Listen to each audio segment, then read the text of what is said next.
Hey, I'm Todd. Thanks for choosing to watch my video, and if you would subscribe it, like it, all that stuff, that'd be great. Otherwise, enjoy the video, and I hope it gives you the information you need and is helpful to you. Take care.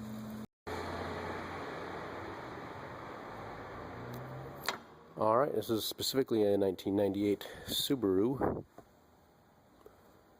Legacy Brighton, if it matters. All-wheel drive.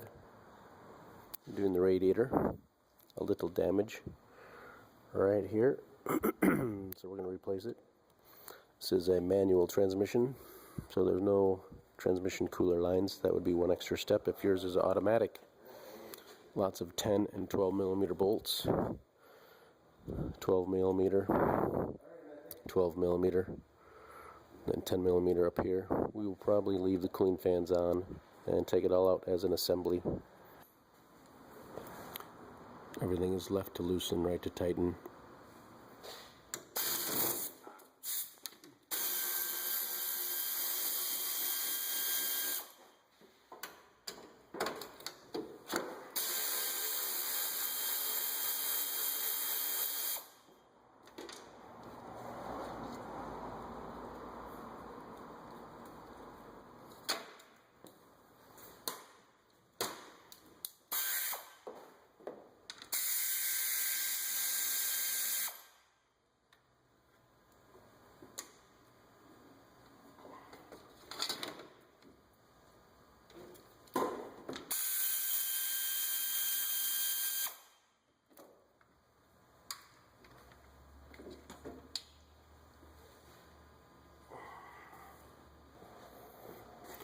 We will go down below to do the cooling fan connectors and the lower radiator hose.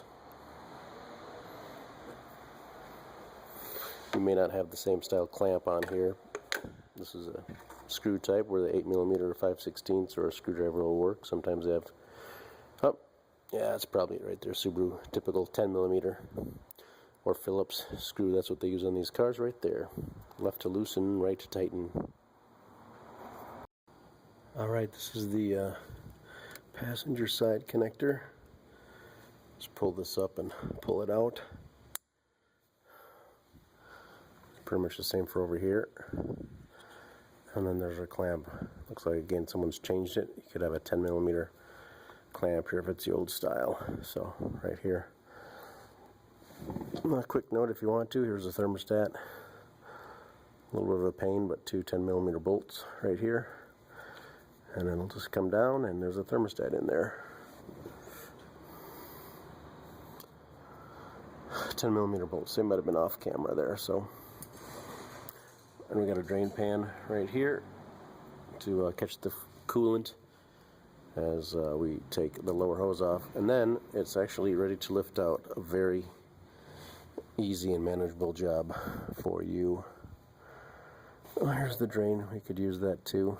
Left to loosen, right to tighten if you want to, but we're just going to take the hose off right there and let it drain out that way.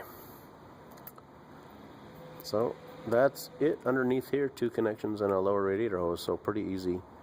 Undo them and you can lift your radiator out. If you have an automatic transmission, there probably is a couple lines up here somewhere in and out, and they have a clamp of some kind, so just take the clamps off. And there will be some fluid coming out, but that's just what happens when you take lines off usually. So just take them off as needed, and you can pull your radiator out the top. Pretty easy with the cooling fans attached.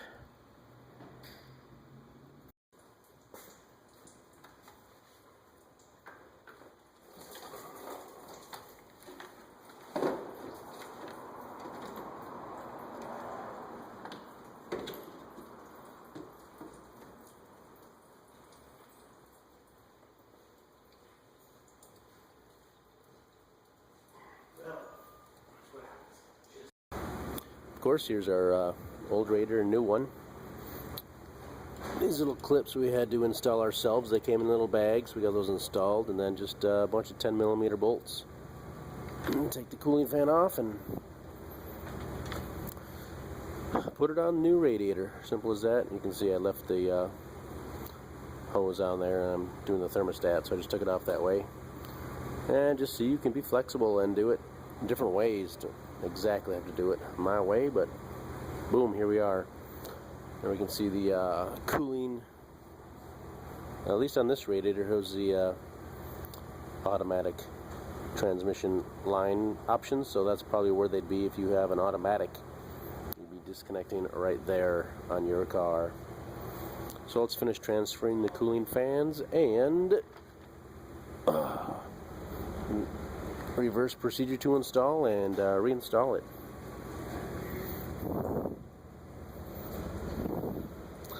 These can theoretically just be loosened and slid out the top, by the way. Just thought you'd like to know that.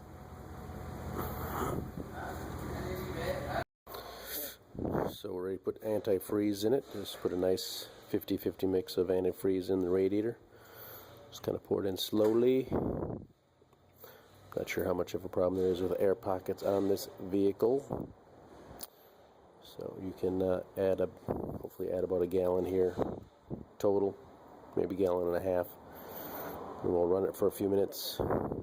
And after a few minutes, you should get heat in the car. Put your temperature controls on hot and turn the blower fan on so you can feel the heat. And in about 5 minutes, you should start feeling some warmth. If you don't, go ahead and shut it off. And you can check for pressure. If you squeeze the hose, and you can squeeze it pretty easily, then it's probably okay to open up the radiator. Open it up and put some more coolant in. Another thing you can do is take off a hose like right here. Take the hose off and then lift it up a little bit and then add coolant in here until you start getting coolant back there. That's a good way to let the air pockets, or release the air pockets and let them out and get all coolant in there. So that's how you can do that. We have a pretty handy vacuum filling machine. I'll let you see how that works. We can hook it up to the radiator, apply a vacuum in the cooling system, and we'll flip this lever and it'll suck coolant and put it in the engine, in the whole cooling system, and don't have to worry about air pockets. Does a real nice job. I looked at it a couple times and forgot about the obvious bleed screw right here, Phillips screwdriver. You can take this out and that will help you bleed air out of your cooling system for when you're filling it. So consider taking that out and then adding your coolant. Alright, it's been, I don't know, 5, 6, 7 minutes. I don't think it's been that long. You see the temperature gauge there, and I am getting warmth out of the vent. So feel pretty good this time. Get some heat out of the vents, and temperature gauge starting to move now. Feel good about going for a test drive. Do recommend that then you go ahead and drive it between maybe 7 and 10 miles. It gets up to operating temperature and all that good stuff. And then come back, let it cool off, and once it's cooled off, maybe after 4 or 5 hours, we can double check the coolant level here and top it off as necessary. Also, at some point, it might be a good idea if you want to rev it up to, I don't know, 2,000 RPM, 2,500 for a little while. Make sure your cooling fans come on as well at some point is a good idea. If you have air conditioning, you can certainly turn it on. If you turn the air conditioning on, that should activate the fans. If your AC is working right, that'll at least check to make sure they're working, because you didn't forget to plug them in, because that never happens. So hope this helps you on your Subaru radiator replacement. One last thing too, do feel free to go ahead and use your garden hose. Use water to rinse off the antifreeze wherever it may have spilled on your vehicle, because antifreeze does not evaporate, so it'll be there for a long time. So go ahead and rinse it off really well with water, and it'll evaporate and be all nice and clean for you.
can see how it sucked a vacuum in, collapsing the hose.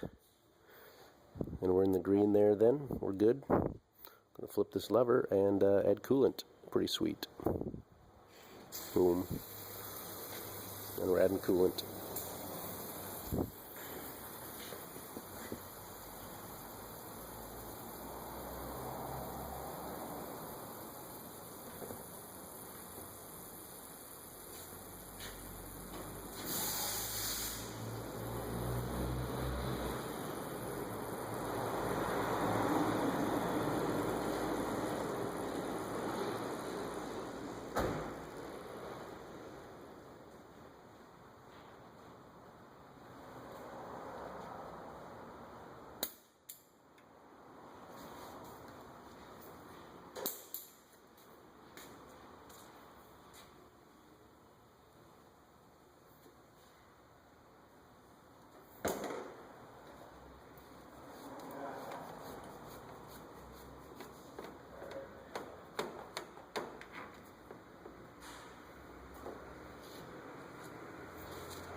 It's not to the tip top, but we'll top it off, and we're going to put our overflow jug back in and put it to the full mark. Fill that up, and see, it's got a little notch there, and fits down there in the hole. There's a hole down there, so we'll just fill this up and we'll get it running.